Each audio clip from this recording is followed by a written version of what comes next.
আসসালামু আলাইকুম। বাংলাদেশের সবচেয়ে পরিচ্ছন্ন নগরী, রাজশাহীর গর্ব, রাজশাহী বিশ্ববিদ্যালয়ে তোমরা যারা সত্যিকার অর্থে পড়াশোনা করতে চাও, চান্স পেতে চাও, তোমার স্বপ্ন হলো রাজশাহীর একটি সিট, এবং তুমি তোমার স্বপ্নটাকে বাস্তবে রূপদান করার জন্য তুমি নিজের সেরাটা দিয়ে চেষ্টা করবে। তোমরা যারা চেষ্টা করবে, তোমাদের সবাইকে আজকের ভিডিওতে স্বাগত।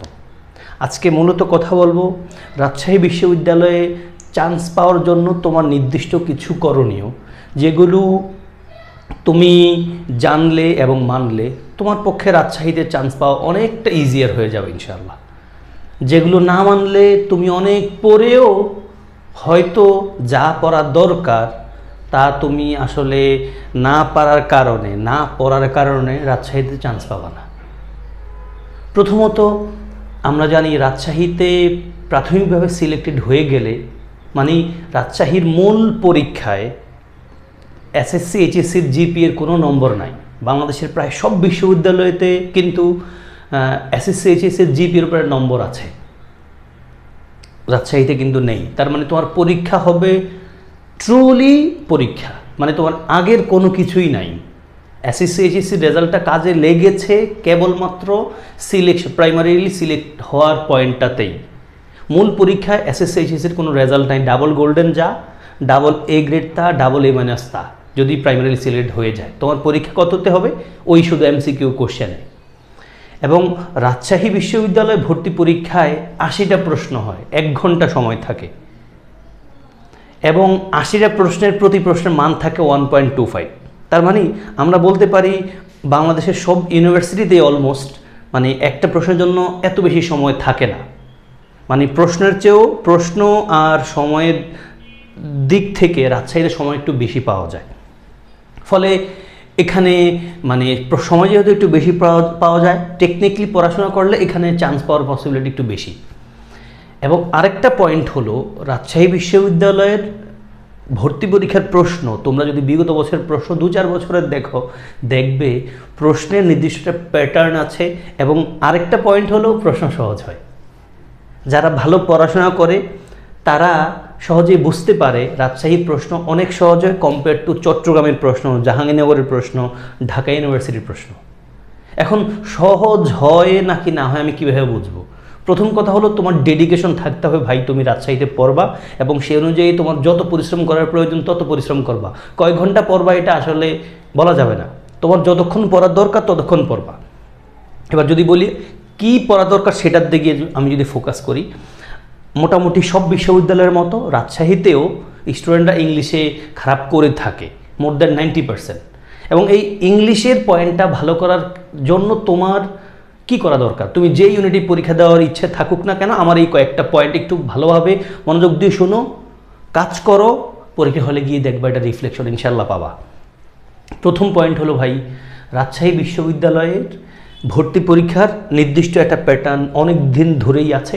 সেই প্যাটার্নটা ওনারা প্রায়শই কন্টিনিউ করছেন, 2-1টা এদিক ওদিক একটু ব্রেক হয়, সব জায়গায় হবে। ফলে তুমি ধরো রাজশাহীর এ ইউনিটি পরীক্ষা দিবা, তোমার একবার প্রথম কাজ হলো রাজশাহীর এই ইউনিটের প্রশ্ন ব্যাংক সমাধান করা। নিশ্চয়ই এমন প্রশ্ন ব্যাংক আছে যেখানে কিনা ধরো তুমি আর্টসের স্টুডেন্ট, আর্টসের জাহাঙ্গীরনগর, চট্টগ্রাম, ঢাবি, রাবি, জাবি, চবি, গুচ্ছের সব প্রশ্ন আছে। এমন প্রশ্ন ব্যাংক বাজার আছে, দাম হয়তো একটু বেশি, বাট এমন একটাই থাকা উচিত যে একটা বই কিনে তুমি সব ইউনিভার্সিটির তোমার নিজের ইউনিট কভার করে ফেলবা। তুমি তোমার নিজের ইউনিটের অ্যারাউন্ড 10 বছরের প্রশ্ন ভালোভাবে দেখবা, যতগুলো সাবজেক্ট আছে সব সাবজেক্টেরই তুমি একটা ভালো ধারণা পেয়ে যাবা কোন কোন টপিককে বেশি গুরুত্ব দেওয়া উচিত, এড়িয়ে যাওয়া উচিত, ইটিসি। প্রথম পয়েন্ট। সেকেন্ড পয়েন্ট যেটা তোমরা করবাই সেটা হলো, ভাই তুমি আর্টসের স্টুডেন্ট, তো জাহাঙ্গীরনগরে রাজশাহীতে আর্টসের স্টুডেন্ট হিসেবে পরীক্ষা দিবা। তোমার আরেকটা কাজ আছে, তুমি ঢাকা বিশ্ববিদ্যালয়ের আর্টসের প্রশ্ন সমাধান করতে হবে। কিন্তু আমরা দেখেছি, আমি দেখছি, যেহেতু আমি তোমাদের প্রশ্ন নিয়ে কাজ করি, তোমাদের পড়াই ভালো সময় ধরে, ঢাকা বিশ্ববিদ্যালয়ের বিগত বছরের প্রশ্ন গিয়ে রাজশাহীতে আসে, ডিরেক্টলি না, এক এক ক্যাটাগরিতে। তুমি প্রশ্ন সমাধান করো, পরীক্ষার হলে এটার উপকারটা পাবা। ফলে তুমি আর্টসের স্টুডেন্ট, আমি এক্সাম্পল দিচ্ছি আর্টসের দিয়ে, যারা কমার্সের সায়েন্সের তোমরা বুঝে নিও কিন্তু ভাই এই কথাটাই। তাহলে তুমি প্রথম কাজ হলো তুমি যে ইউনিটের স্টুডেন্ট ওই ইউনিটের বিগত বছরের প্রশ্ন সমাধান করবা অ্যারাউন্ড 10 ইয়ার্স সব সাবজেক্ট। সেকেন্ড, তুমি যে ইউনিটের স্টুডেন্ট সেই ইউনিটের ঢাকা বিশ্ববিদ্যালয়ে হয়ে যাওয়া বিগত বছরের প্রশ্ন দেখবে অ্যারাউন্ড 5 to 10 ইয়ার্স, যত বেশি সম্ভব তত বেশি ভালো। এবং বুঝে শুনে পড়তে হবে ভাই, মুখস্থ না, অবশ্যই না, বুঝে শুনে পড়তে হবে। কারণ প্রশ্ন কখনো দেখা যায় হুবহু আসে, হুবহুর যে প্রশ্ন বেশি আসে সেটা হলো একই প্যাটার্নই প্রশ্ন আসে, এটা তোমাকে খুব হেল্প করবে। এবং থার্ড যে পয়েন্টটা খুব বেশি ইম্পর্ট্যান্ট, সেটা আমি জানি তুমি যেখানকার জন্য প্রস্তুতি নিচ্ছ তুমি মোটা দাগে সেটাতে নজর দিচ্ছ, সেটা হলো বিসিএসের বিগত বছরের প্রশ্নগুলো। তুমি রাজশাহীতে পরীক্ষা দিবা, তুমি বিসিএসের যত পিছনে যাওয়া যায় আমাদের বইগুলোতে অ্যারাউন্ড 10th মানে 10ম বিসিএস থেকে আপডেটেড বিসিএস পর্যন্ত প্রশ্নগুলো কিন্তু আছেই, সব বইতেই আছে। এবং কারো কাছে বিসিএসের প্রশ্নই আলাদা দরকার নাই, তোমার কাছে ইংরেজির যেই বইটা আছে ভাই এই বইতেও আছে, না থাকলে অনলাইনে সার্চ করে দেখবা বিসিএসের প্রশ্ন নিশ্চয়ই অ্যাভেলেবেল আছে। তোমার কাজ হলো এই 10ম থেকে আপডেট পর্যন্ত বিসিএসের প্রশ্নগুলোকে খুব ভালোবেসে বুঝে বুঝে সমাধান করে ফেলা, মুখস্থ না প্লিজ, বুঝে বুঝে বুঝে বুঝে সমাধান করো। গিয়ে দেখবা ভাই প্রশ্ন কমন পাবা, কমন না পাইলে অসুবিধা নাই, ওই ক্যাটাগরিতে প্রশ্ন পাবা। তুমি পরীক্ষা হলে গিয়ে দেখবা রে প্রশ্ন এটা পারি কিন্তু কেন পারি জানি না। আর ভাই কেন পারো দরকার নাই, তোমার পরীক্ষা হলে যায় দাগানো দরকার, কেন পারো দরকার নাই। এবং এই যে পারো এটার রিজনটা হলো তুমি প্রশ্নগুলো সমাধান করেছো বুঝে বুঝে। 3টা ইম্পর্টেন্ট পয়েন্ট বলেছি, আবার বলি, তুমি যে ইউনিটে পরীক্ষা দিবে ওই ইউনিটের রাজশাহীর বিগত বছরের প্রশ্ন, ঢাকা ইউনিভার্সিটির ওই সেম ইউনিটের বিগত বছরের প্রশ্ন এবং বিসিএসের প্রশ্ন। ইংলিশের কথা আমি ফোকাস দিয়ে বলছি যেহেতু ইংলিশটাই স্টুডেন্টরা খারাপ করে, প্লাস আমি নিজেও ইংলিশটা নিয়েই কাজ করে থাকি। এই ছিল তোমাদের সাথে আজকের কথা।